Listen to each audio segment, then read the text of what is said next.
مين اللي بيغير الناس؟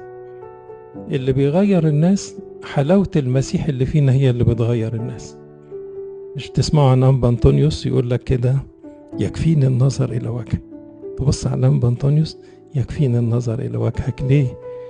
إيه اللي فيك يا أنبا أنطونيوس؟ مشغول بربنا، الله مشغول بيه، وصورة ربنا اتطبعت في ملامح الأنبا أنطونيوس، في كيان الأنبا أنطونيوس.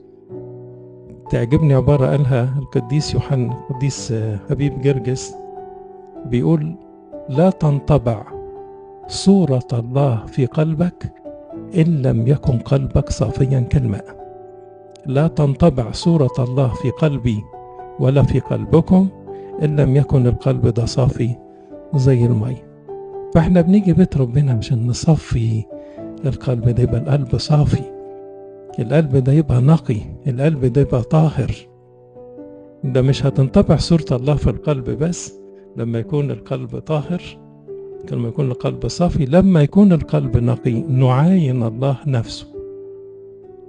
بدون الله لا نقدر أن نفعل شيء.